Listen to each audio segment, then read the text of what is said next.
Hey everyone, and welcome back to Lauren's Take, okay? As you can see, we are going right in. We are talking about Percy Jackson and the Olympians, the Chalice of the Gods. Oh my gosh, y'all. The book we did not think we would ever get. We never thought we would get a sixth book. We thought Last Olympian was the last Percy Jackson specific book, right? But then we got news last year that we were going to get another one. Plus, we were going to get a Colangelo book. And so I read the Colangelo book, The Sun and the Star, which was amazing. It's right there. Love that. But this was the main event. This is what we were waiting for, ladies and gents. And we did it. We got through it. It took me exactly, I started reading Tuesday night. I finished yesterday. Mind you, I'm a college student, so that is why I didn't finish it any faster, but still, that was pretty fast.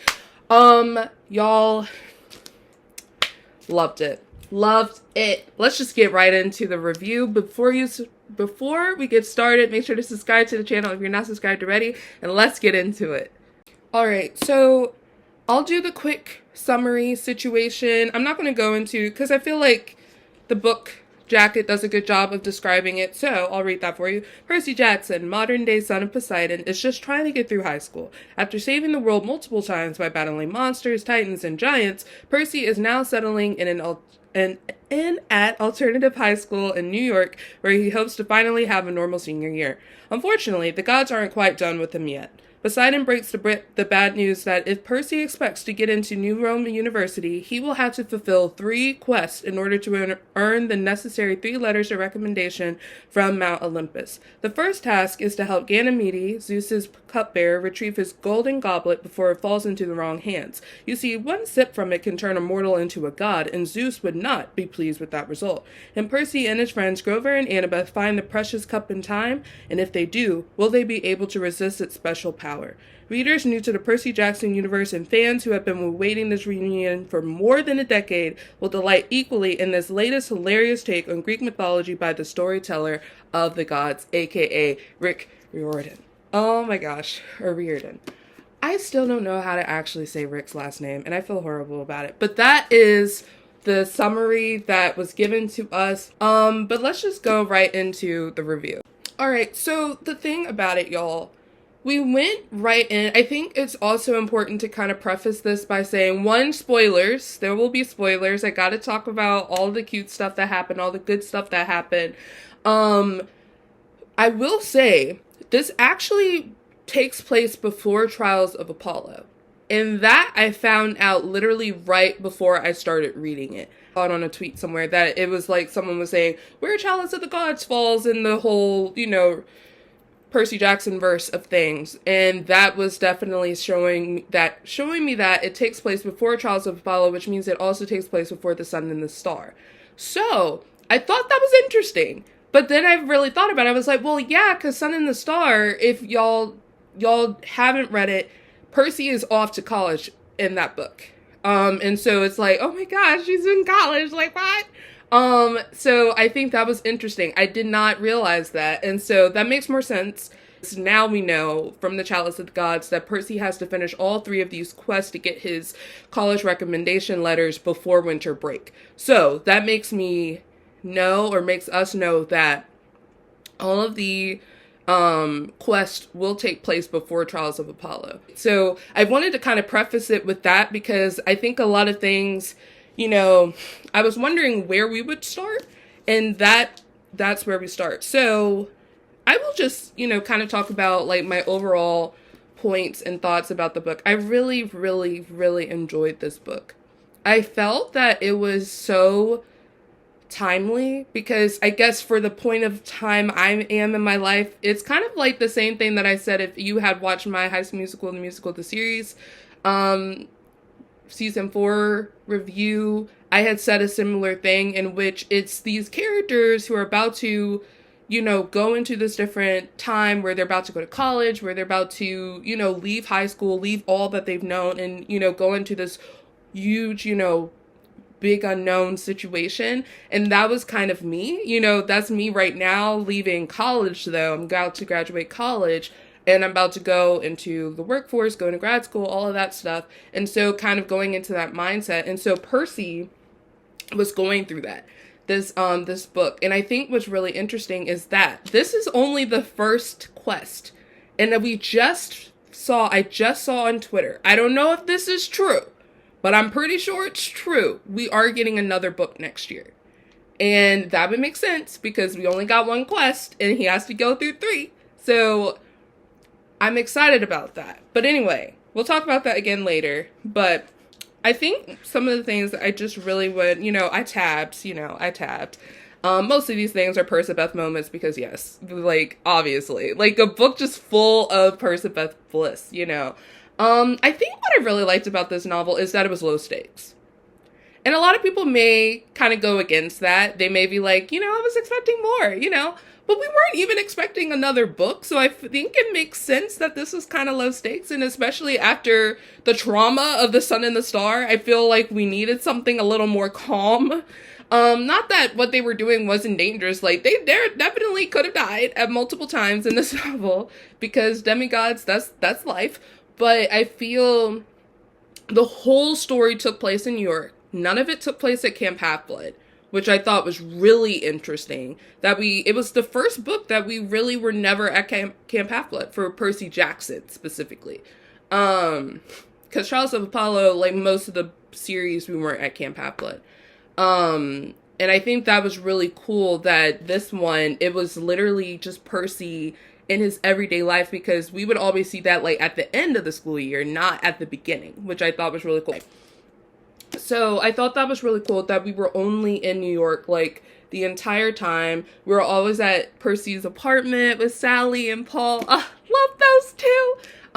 We also got a lot of just cute little things of this is what happens with Percabeth when they're not at Camp Half-Blood. And that was really sweet. And then just Grover, Grover, he lives back near Camp Half-Blood, but he was always like kind of coming back and they would just be hanging out and doing things like that. And I just loved that. I felt it was like Percy deserved that after like literally just running for his life on a regular basis, and I think that was just so great. And I really liked how Rick did that. I thought it was just really nice that we were able to just see them in a more calmer space where they're not stressing about anything, where we don't have a looming threat over us. The biggest thing is in the Percy Jackson series, we have, of course, the Kronos. We have Kronos, looming since the very first book, and Luke being one of the big prominent parts of that conflict. And then also in Heroes of Olympus, of course, Gaia, we have that whole situation, and that's plaguing all of the books, all of the stories, and that. And so this is the first one where the only big bad is only in this one. And I think that was kind of nice, that they don't have this like bigger thing they're kind of dealing with. I mean, we saved that for Chalice of Apollo, but I think that I really enjoyed that aspect of this novel. I also really loved the sarcasm of Percy Jackson. I swear, some of the things this boy says is so funny. And the thing with Rick, like the fact that he's such a great writer. Because some of the things that Percy would say, I was just dying laughing. Like, I laughed so much out loud when I was reading this book. It was hard for me to keep it in, right? Because I think, and that's why we love Percy Jackson, because it's one of those stories that I feel a lot of times, you may feel like an adult writing like a, teenager is going to be cringy, is going to be annoying, is going to be like, you don't get it, dude. Rick always gets it, though. I never have gotten to that point when I've read any Percy Jackson book where I've gotten to a point of like, oh my gosh, you're trying, right?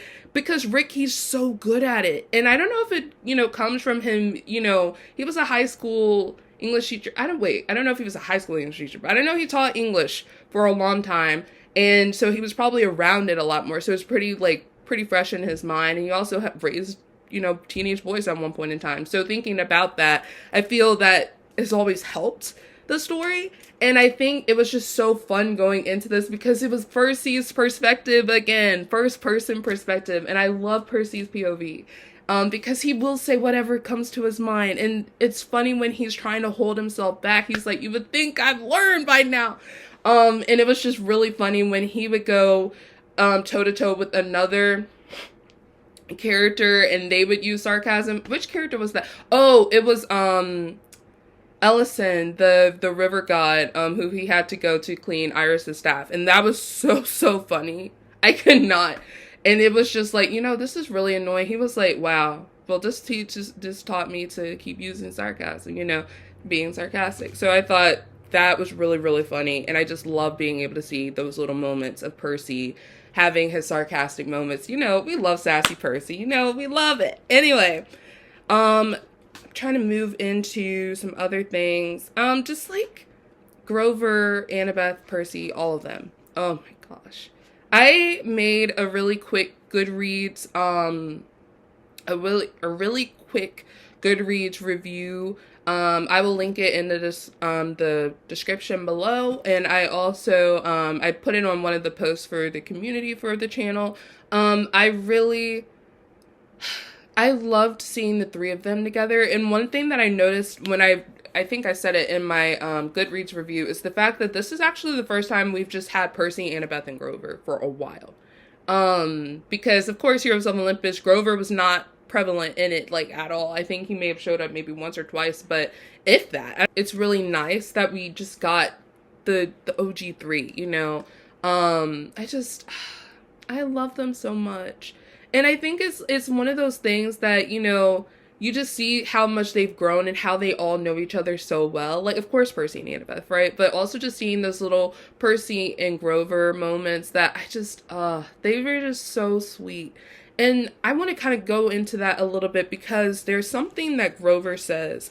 And he has a couple of these moments, and they got me really emotional, because it was like them dealing with the fact that, they're all about to graduate, about to go on to this different point in their lives where they're not all going to be in New York. They're not all going to be at Camp Hapla, be able to go to Camp Hapla, because they've all aged out pretty much of Camp Hapla. Or Percy and Annabeth, Grover will still be there to bring campers to camp. But it's one of those things that it's really like hitting Grover, and it hits Percy at different points.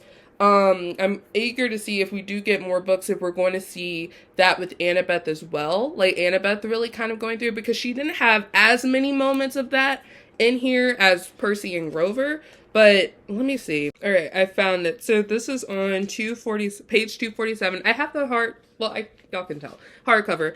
And anyway, so this is like after them, saving the day and everything like that. And so what happens with, so the big bad, of course, is Garrus, or Jairus. I don't know how to say his name. He's the god of like old age, essentially. And he stole the chalice because he did not want, people keep trying to avoid getting older. And so he was really trying to get to Percy specifically in that like final battle, because he was like, Percy, you're the only one who's been able to like actually turn down immortality. And that is interesting that we came right back to that, because that was something that a lot of people, like, of course we fans are obsessed with, because it was not only, aside from the fact that we were just saying he wanted to be with Annabeth and grow old with Annabeth, it was more so he was like, no, I don't want to do that. I just want the gods to really take care of their kids and actually recognize them. And, the fact that Percy was able to do that, like a lot of people in this day and age, like I feel some people were like, oh, I would love to live forever. But the fact that he was like, no, I'm good. It was like we saw a lot of the gods like really like, how could you do that? Right? But, in these last, like, moments, especially, Percy was really thinking about it. And that's actually what saved him in the end, in terms of trying to defeat Garrus, I don't know. That's what helped defeat him in the end, was literally him thinking of, and this is the connection to Jason, when Jason, I can't remember what scene it was in Heroes of Olympus and which book it was, but I do remember the scene, and it's when Jason is like, I have to get through this, because he was thinking of himself like as being older and being with Piper, and I think Leo showed up too, and it was like that was his image that gave him enough energy to push through. And so he had told Percy that, and Percy he did the exact same thing. He imagined him and Annabeth growing old, and Grover being there, and them having that relationship. He was like, if I do this, if I take anything from this chalice, I would never have that. And he was like, there's something good about growing old. And I just thought, Rick be putting those lessons in there. But anyway, that is a big thing that I really loved about this book, and especially that final battle. It made me really emotional. And to think, like, especially because when you think about demigods and how a lot of times their lives aren't promising, you think about all the demigods we've lost in the whole scheme of the whole series, like the entire saga, if you will. And especially thinking about Jason, you know, he's probably like the most recent that we can think about. And Dakota from Camp Jupiter. Oh my gosh. So many people passed away or was killed in Trials of Apollo. And I feel like y'all need to read it because y'all, those books messed me up. They were just depressing by the end. I was so glad when I finished because I'm like, I can't take no more. And hopefully, if we keep getting more books, we don't lose any more characters in here. I was so stressed in The Son of the Star that we were going to lose Will because of Walker. Walker messed us up. He was like, oh yeah, when Will died, that kind of messed me up. And I was like, you did not say that. I think he was messing with us. Darn it, Walker. Anyway. We've lost a lot of characters, and so I think it was nice no one died in this one. But I think, you know, being able to see Percy kind of reconcile with this was so huge and so amazing. And he was willing to die. If he had to die, one, to save Annabeth and Grover, he would have. And that was perfect. But anyway, so the scene that I really wanted to kind of read back is after they save the day, after they've given the chalice to Ganymede again, after he's gotten the paper to write his recommendation, Percy's gotten the paper to write his recommendation letter, and this is when Grover and Percy are heading back to where Percy needs to go to school. And so anyway, so I'll read this whole page. He was like,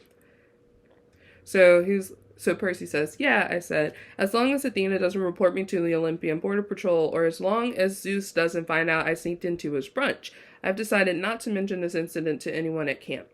His goatee quivered. Grover's, of course.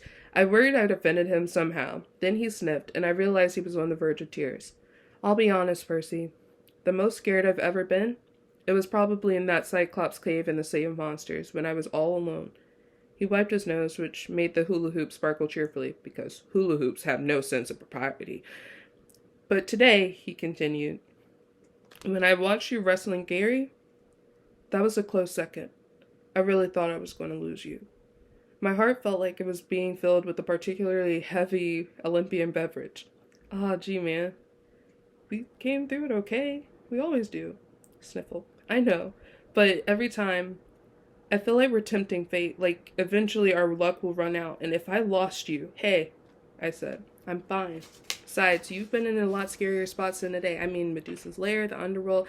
Nah, he said. Nothing is scarier than watching your friend struggle and not being able to help. I put a hand on his shoulder. But you did help. You know how I was able to beat Gary? And then he goes into that vision that he had of Annabeth, Grover, and him like getting old and being old and just still being besties, you know.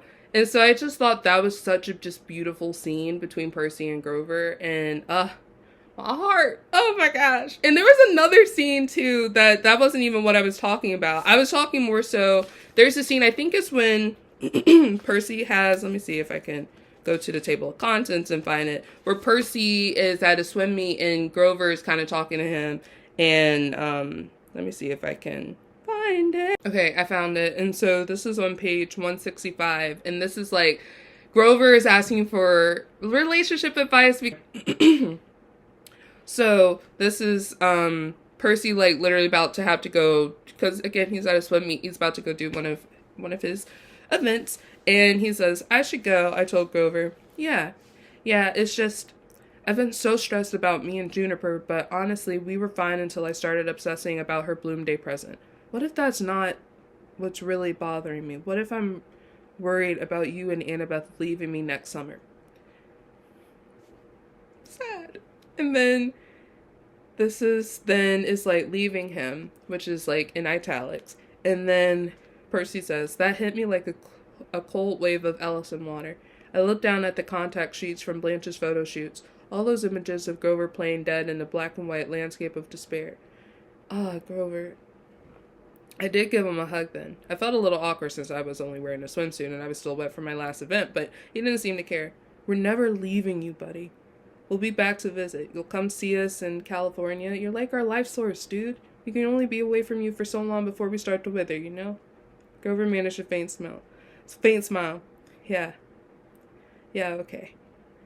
That, I didn't need to read all that. But anyway, so that's kind of the scene that I really wanted to pinpoint because it was one of those moments where you're just like, oh my gosh. Because that is like that, you know, this is going to be the first time they're really, really far from each other and not able to necessarily be together for a while because, of course, Percy and Annabeth are going to be going to college. And I think that was just really, it was emotional. And I think, you know, we haven't had like that Grover Percy moment for a while. And so it was just so refreshing, but it was also just like really emotional because it's like, dang, this is what happens, you know, like getting older and stuff. And I think, you know, again, why I keep connecting this back to how Rick, like, he really did some good stuff with this novel. And I just thought that was really, really sweet. And so I think it's time we go into some Percabeth because, yes, oh my gosh, these two, I just they were so cute. And I think what was so great is like when I was reading this book, I was really, because we got our official trailer and I had to say thank y'all for watching it. It's about my most watched, most liked video on the channel. So thank y'all for all the support on my Percy Jackson teaser 2 trailer reaction and breakdown. But that was like our first real time seeing Walker, Leah, and Arian all in action. And so it was really great kind of going into this book. One thing I did notice is that there are no physical references to these characters. Because, as we know, Rick literally says, wait, one sec. To Walker, Arian, and Leah, here's to new beginnings. You know, it's so cute. I remember when we all saw that, we were crying. Oh, I was so excited. Okay. Oh my gosh, that was just so sweet. But when I was reading this book, I was starting to really start imagining them as their characters. And it was so great. And yeah, I'm starting to see Percy with blonde hair, you know. I'm starting to see our sister girl Annabeth, you know. It's so really exciting. I was really loving it. And I think as I kept getting into it, I'm like, okay, I can see like Leah saying this. I can see Walker saying this because now we really know what Walker's voice sounds like because we really heard his voice a lot as Percy in the trailer. So that was kind of nice, like me kind of thinking of him saying these lines and whatnot. And it also got me reminiscent of like, what if this book gets to be filmed one day, you know? I don't know. I really don't know how that's going to work. I've been talking to my friends about that and we've all been like, somehow we got to make it all work if the, you know, this first season is going to tell us everything, but I'm pretty confident in it. But anyway, Percabeth, they were too cute. I think what was so great about this is that they didn't have any conflict. They were like consistent. Which was really nice, because again, you know, after Heroes of Olympus, especially, y'all know, the end of Mark of Athena through House of Hades, our beloved Percabeth went through it. They went through the most. But I think, you know, there were many moments when Percy would just be like, Annabeth's it for me. Like, yeah, she's it. That's it. You know, he's like, I hope she's in it for the long run because I'm in it for the long run. And it was so refreshing. I was like, look at this 17-year-old boy, like, knowing Annabeth is it. Because he was, oh my gosh, I gotta find, like, the best thing he said. And it messed your girl up. Here it is. Oh my gosh. And it's early. It's early. Like, Rick was like, nah, we're gonna nip this right in the bud. Ain't no way there's no one else for Percy but Annabeth Chase. Anyway, Annabeth Wise Girl Chase. Anyway. So Percy says this, and this is just narrative.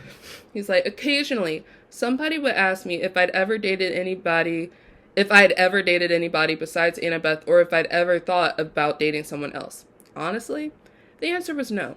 When you've helped each other through Tartarus, the deepest and most horrifying place in the universe, and you've come out alive and stronger than you were to begin with, Well, that isn't a relationship you could ever replace or should ever want to. Yeah, okay, so I wasn't even 18 yet. Still, no one knew me better, or put up with me more, or held me together as much as Annabeth, and I knew she could say the same about me. Because if I were slacking as a boyfriend, she would let me know real quick. I'm done. Like, oh my gosh. Y'all, I literally had to put the book down. I really wanted to throw it. Like, I'm done. This is why I have high expectations for men. Okay, this is why. Because Rick knows how to make a darn dude. Like, what? Oh my god. I'm sorry. I'm a mess right now. Because when I read that, I literally was just like, this man, like, we knew Percy was all in for Annabeth, but, like, to actually have him say that.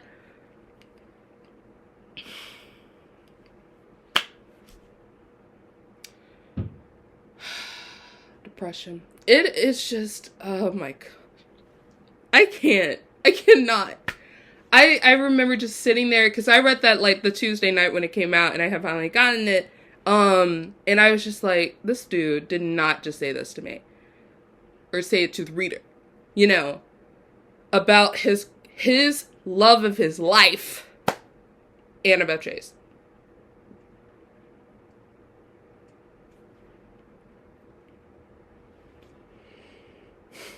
I'm sorry. Moment of silence for that. Because it just...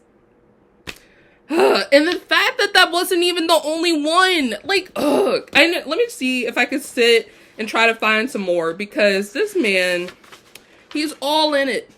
He's all in. Okay, this was just cute. And this was the scene when they were right about to kind of talk to Ellison, the water god again. The river god. And anyway, so... they were, like, using their, flashlights, and it was dark, and it was water, and they were, like, making stuff. And so it was like, wherever Annabeth's light passed, it left behind a streak of blue-green luminescence. Cool. I used my flashlight to draw a glowing smiley face on the wall. How old are you? Annabeth asked. 8 just last week. That got a smile. I loved making her smile when she was trying not to. It felt like a victory. Like, I can just...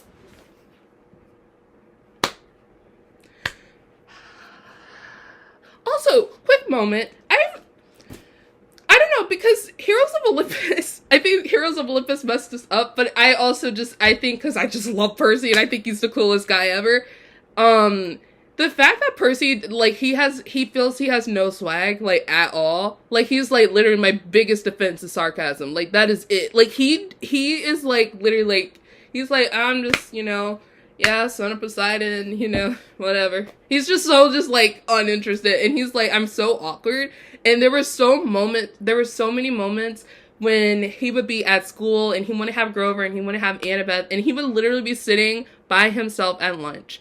And I was just like, that like hurt my heart. And so when I think because we see him with his friends, we see him with his people, that we don't see that like that other side of Percy, that when he's not at Camp Half-Blood, he's not really able to really express himself the way that we know him and love him. And that one scene like made me so sad. Like, I was just like, why wouldn't you want to be friends with Percy Jackson? Like, come on. But no one knows he's a demigod. No one knows that. But then also you don't want people to say that, because then you're gonna be like, wait, what? Like, you're only friends with me because I'm the son of Poseidon? Like, come on.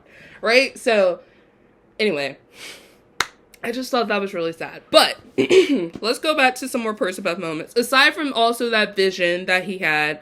Ugh, so cute. Anyway, so he was like thinking about how this is when they were trying to help out Iris to get some more info about where the Chalice of the Gods could be. And so Iris, this is Iris talking. Iris sighed. It's just that you seem like such nice young people. I would have... This is her, like, basically saying, like, the information that she has is kind of, like, she knows the person that this will lead them to. And so she's, like, you know, she doesn't want to hurt them. And so, continuing. She let the thought drift away into the land of half-formed thoughts about things that could kill Percy Jackson. I spent a lot of my time in that land. LOL. You found where the cup is. I guessed. I have a fairly good idea. Sorry about that text. Her grim tone made me wonder if I should just take the bath salts. Then I looked at Annabeth. I remembered this was about going to college with her, being with her. That was non-negotiable, no matter how difficult the challenge or how cleansing the sage. Tell all, I said. I'm done. I'm done. This man. He said it's about her. It is about spending the rest of my life with this girl. That is what this man has told us. Ladies and gents, we are done. I really need to stop saying ladies and gents. It's so problematic. But anyway, forgive me. But, and then, there's one other thing that I do remember. Now I just lost it. It was essentially when he is, it's once we find out Sally is pregnant. Again, for my peeps who have not read Trials of Apollo, have not read The Sun and the Star, Sally had a baby!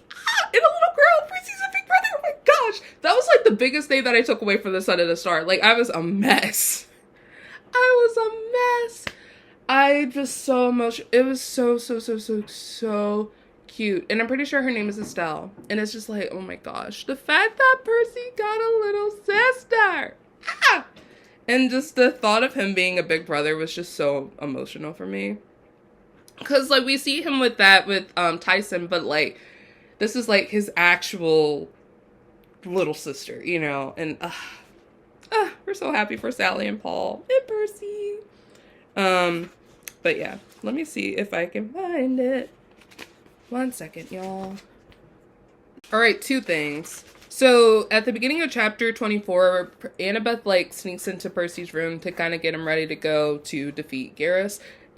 Or I've said his name multiple times, it's different ways. Garrus, Jarrus, whatever. Anyway, what he literally said when he saw her coming in. And I knew this was from Romeo and Juliet. I just knew it, being an English nerd. But also just, like, the fact this man. So he says, "But soft," I said, "what light through yonder window breaks?" Yonder window breaks. She flashed me a smile. I'm impressed you can quote Shakespeare. Like, oh my gosh, like, the fact this man, who cannot stand going to school, can quote it. But he literally was funny after that. He's like, I can quote Spark Notes. Anyway, that just cracked me up. But anyway, that was really cute. But the actual point that I wanted to say, so this is Annabeth talking to him, like, before he got ready, and she knew he was feeling kind of sad that he won't be there for, like, all the big milestones with his little sister that, well, they don't know it's going to be a girl yet, but I know there's a little girl. And, all of that cute stuff. And so, literally, I'm trying to think of the best thing. She's like, she snorted, "All I'm saying, it's okay if you're feeling conflicted about leaving." I leaned over and kissed her. No conflict, no second thoughts. I told you, I'm not leaving you ever again. Okay. She wrinkled her nose. Although it's fine if you want to leave for a few minutes to brush your teeth. Your breath is a little, hey, you woke me up, which reminds me. You know, their banter, so cute. But, oh my gosh. Again, where is it? Nah, we gotta pull out Mark of Athena.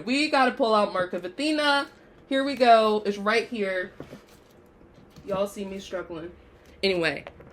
Now this is the new one. Isn't it good? Oh, it's so good. Anyway, look at Annabeth, the old Annabeth, but oh, here it is. Percy tightened his grip on Annabeth's wrist. His face was gaunt, scraped and bloody, his hair dusted with cobwebs, but when he locked eyes with her, she thought he had never looked more handsome. We're staying together, he promised. You're not getting away from me. Never again. Only then did she understand what would happen. A one-way trip, a very hard fall. As long as we're together, she said.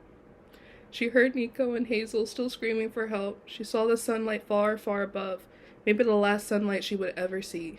Then Percy let go of his tiny ledge, and together, holding hands, he and Annabeth fell into the endless darkness. So, thinking back to that scene, because y'all know, like, he would have all those moments in House of Hades too, and it would just be like, but then him saying, I told you, I'm not leaving you again. I'm not. You know, like, he's not. And it's, good. This man, why can't we have him? Like, this is too much to ask. Like, guys, can y'all just read Percy Jackson so you know what the type of men we're looking for? The peeps are looking for? Anyway, this is annoyance, but it's also just like why we love Percy Jackson and why we love Annabeth and why we love them together. Anyway, the only thing that I would say about those two is just, how are they just as cute? Just so cute, so sweet, so loving. And I'll read their like last scene because I need to wrap this review up. We are going probably close to an hour at this point. Anyway, literally right here. Oh no, so this is one of them, but oh, here it is. So Athena actually helped Percy win, and that whole conversation was the cutest thing. I loved it because I was like, the fact that Athena actually helped Percy, y'all, that never happens.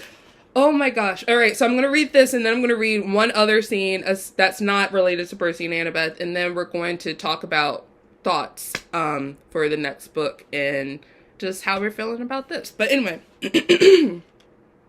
so she was like, you know what this means? She stretched her hand toward me. Her fingers dispersed into water and light as they hit the iris message, but I reached toward her anyway. When the image reformed, it looked as if our hands had merged, fused together at our lifelines. Annabeth was smiling again. My mom gets it, Annabeth said. It's weird that she didn't before, seeing as she's usually so far ahead of everyone else, but I guess this isn't a battlefield. Sorry, she gets what? She laughed. How serious I am about you, seaweed brain.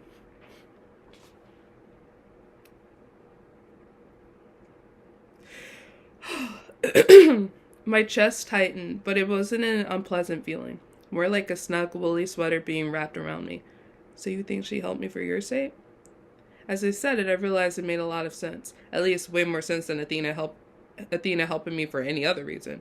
She knows I am going to see this through, Annabeth said. I'm going to make sure we both get to adulthood and have a chance to settle down. Hopefully after having a lot of fun while we're in college. You had me at fun, I said. Actually, you had me at the whole thing. Oh my gosh. I told her what I had thought about while I wrestled Garrus. Anyway, how I decided to hug it out with old age because any future that had us in it was the future I wanted to live through.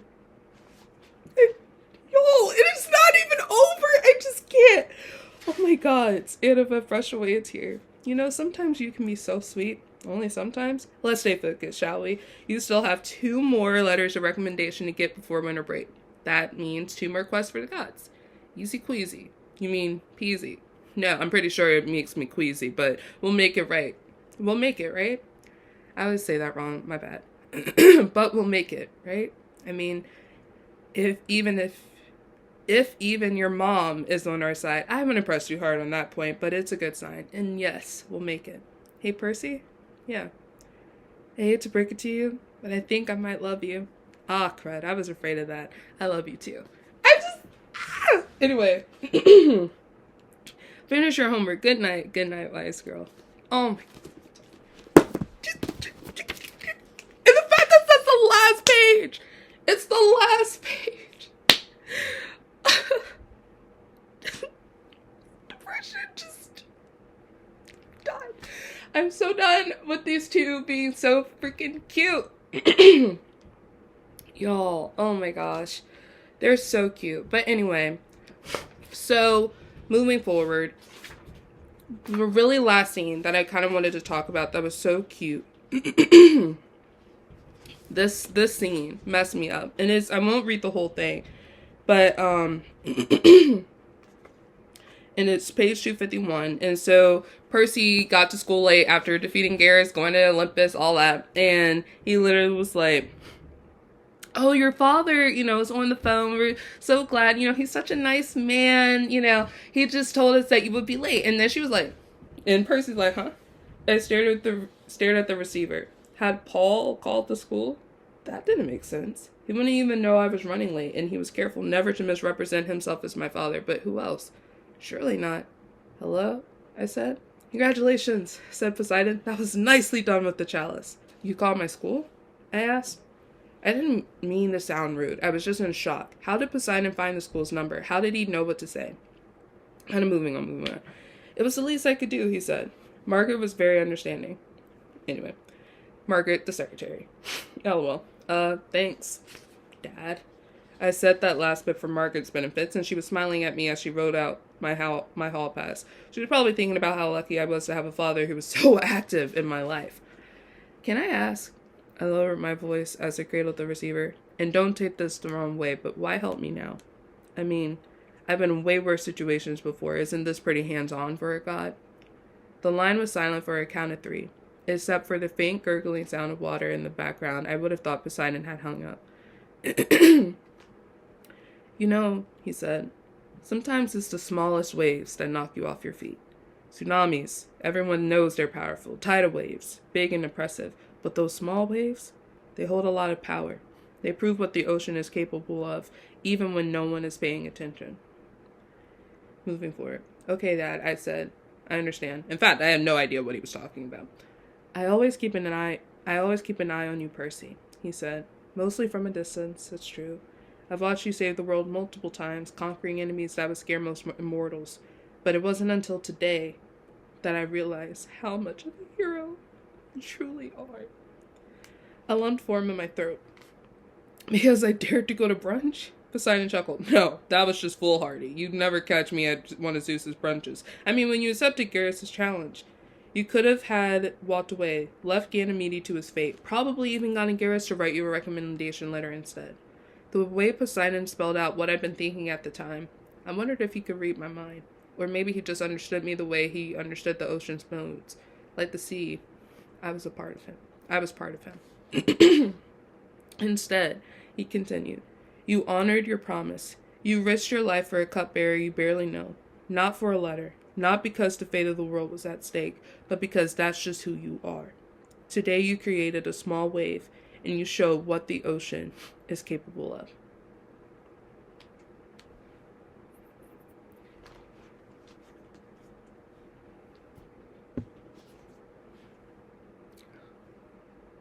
Ciao.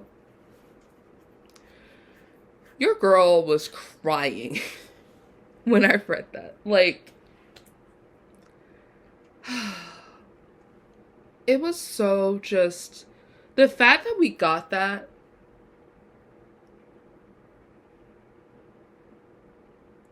it was probably my most favorite moment in the entire book, because it's something that Percy, you know, he doesn't, he knows he's not going to have the best relationship with his dad. Of course, he didn't even know his dad was Poseidon until he was 12 years old.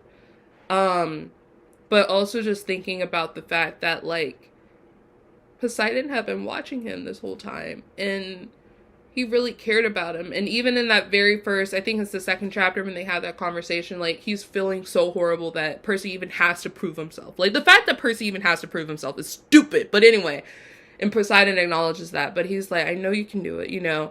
And I think the fact that Poseidon cared this much to say, hey, my son's going to be late, like, it's like the little things that a lot of people take for granted. And seeing Percy have this moment with Poseidon was just, it made your girl emotional, because of course that's all any demigod wants, right? But especially Percy. Percy deserves that.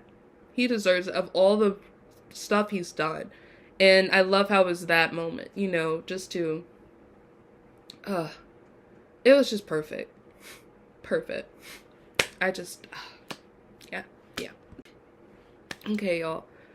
I'm gonna rate this book. I've already rated it on Goodreads. It's 5 stars. It was so good. There were just a lot of great moments in there. It was so fun. It was so funny. It was heartwarming. It was cute. It was adorable. It was sweet. And it brought your girl to tears multiple times. And I think, as I just talked about with that scene with Poseidon, I think that was definitely one of the scenes that really made me emotional. And it was one of the best scenes, I would say, in the entire saga. I dare to say that. I do think it was one of the best scenes in the entire saga. I'm 21, you know, and being able to kind of go back into these books that mean so much to so many people. It means so much to me. And I've this past year has not been great. And so I've been kind of doing a lot of what I did back in middle school when I was, you know, struggling and turning back to books. And I remember Percy Jackson was one of those series that really helped me keep my sanity. And it makes so much sense that it's what's keeping me together right now, you know, as I'm going through this last year of college and, you know, not everything is going the way that I want it to. I think it's just great that I was talking about this with one of my friends that Percy, he always makes you feel better, you know, reading some Percy Jackson. But yeah, I just love this novel. Rick, you did another amazing job. If we do get another book, I'm really thinking we are. Oh my gosh, hi y'all. So yes, I'm wearing a different outfit, different time from filming. I just filmed the Percy Jackson review video earlier this morning, and I promised that I would try to tell you what happened with that other book that we were potentially getting. So I looked it up whilst I was editing, and I found it. It is called The Wrath of the Triple, let me see. I just saw it. I literally just saw it. Wrath of the Triple Goddess. And it's set to drop next September, on September 24, 2024. So, I wanted to give you all the title of that. This is, I believe this is from an interview actually done with Rick. So we do know that this is actually happening. And also, I wanted to say like one thing connected to this. One of the things that I just cut out of the video because I was like, I don't know if it needs to be in there, but I had said that, you know, since the book takes place before Trials of Apollo, that means Jason is technically still alive. So that makes me wonder if in the next two books potentially, because if we are at least getting the second book, we probably will get a third one as well. And they said that it's definitely a trilogy potentially, and Rick had teased a trilogy, so that's making me really excited. But that makes me wonder if we're going to get one last adventure with Jason. I wonder if Jason will somehow come up in the next two books. So I wonder if this is why Rick placed this book before Trials of Apollo, because maybe he was like, I'm not done with Jason yet. So I don't know. We'll see what happens. I know this is like so random, but I did want to kind of confirm that and kind of tell you all that. But yeah, so that's what's happening. That's the name of the book. Really excited about it. Sorry for the weird, like, you're just like, what is happening, Lauren? But yeah, that's what's happening. Awesome. See y'all later. Bye. You know, let's wrap this video up. Thank you for bearing with me. For those who stayed and watched the entire video, I appreciate it. Make sure to give this video a big thumbs up. Don't give it a thumbs down. That's just rude. Also, subscribe if you're not subscribed already. And I shall see you in the next one. All right. Bye, y'all.